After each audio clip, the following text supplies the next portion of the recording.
Today, I will be talking about tight ends that you should be targeting in your upcoming fantasy drafts. The tight end position is as deep as it gets this year. There's a solid 15 to 20 guys that can be on a winning fantasy football team. Many of these dudes have a lot of upside, and there's a lot of depth at the position, and that's why we want to target them at the end of drafts. Last season further justified our reasoning for waiting on tight ends. It's fine if you want to take a tight end with one of your first 7 or 8 picks, but the rest of those selections need to be RBs and receivers so that you can solidify your depth at those positions. Taking a quarterback and a tight end in your first 7 picks is risky business, and it's something that here at the Fantasy Friend Zone, we don't recommend it. So let's get into the tight ends that you should be targeting.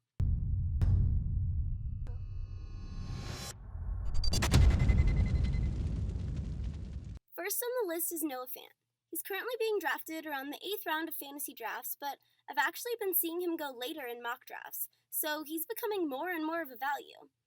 I think he is a great pick because the Broncos are going to attempt to get him more involved, and he's always a threat to break a big play. Last season, he had 40 receptions for 562 yards and 3 touchdowns.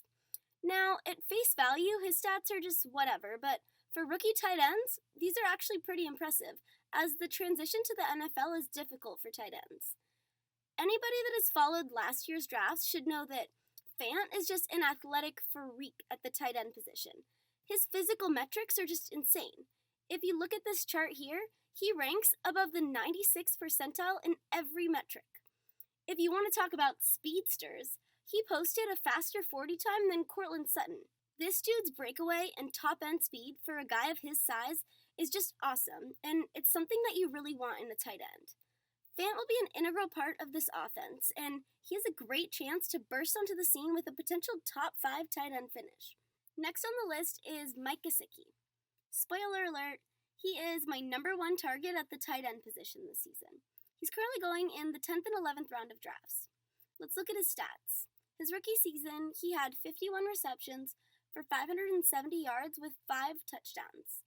But perhaps the most impressive number that we should look at is his air yards. He received 910 air yards last season, so there's a lot of potential for upside with this late round pick. He was used a lot more as the season went on. I mean, we saw a big difference between the first 7 weeks and the last 10 weeks.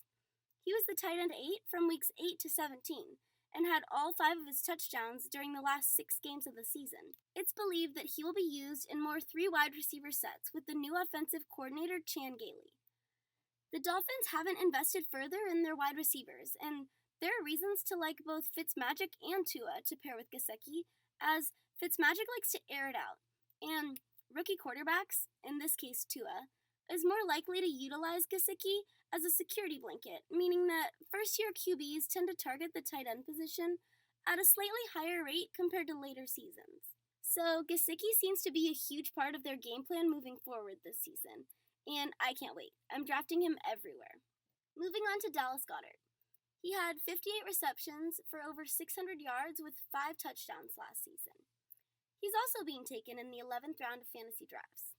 Now, he can easily become a great tight end 1 if Ertz gets injured, and he can still be a back-end tight end 1 or high-end tight end 2 even with Ertz playing and healthy. Goddard's going to be integrated more and more into this offense.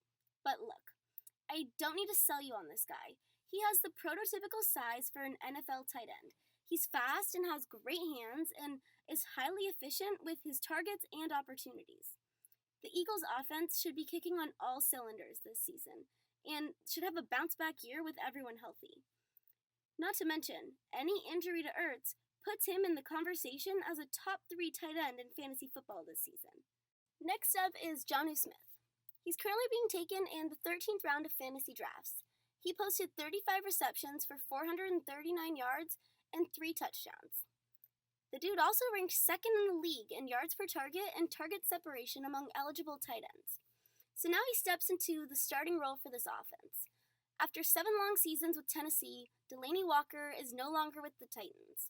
To be fair, Walker didn't play much last season, and he battled injury, but Jonnu has another year under his belt, and he seems to be building a very good rapport with quarterback Ryan Tannehill. For those that were able to keep up with Jonnu Smith news in the offseason, he was fortunate enough to get in plenty of reps with Tannehill in the past few months.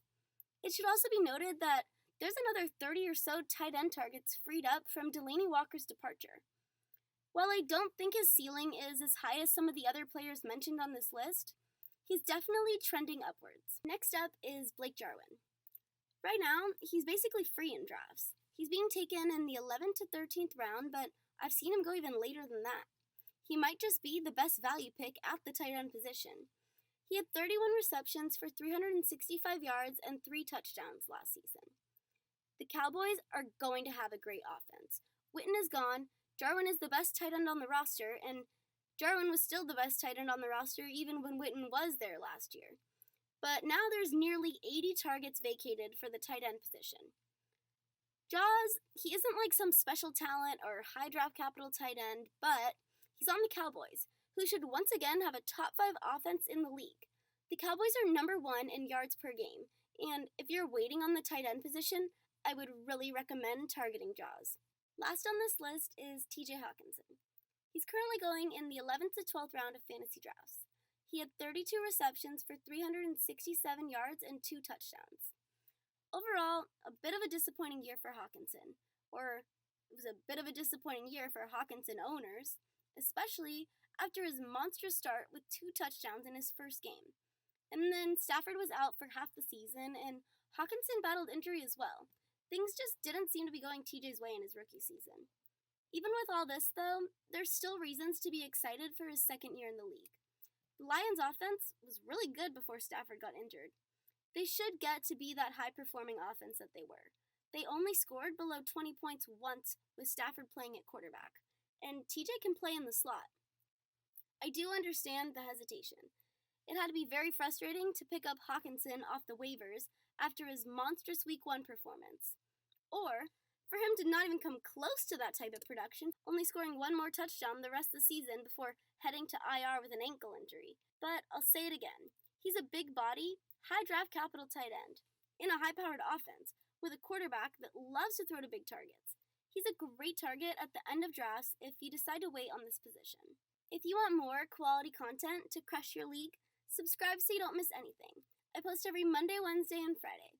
I'll see you guys on the next vid.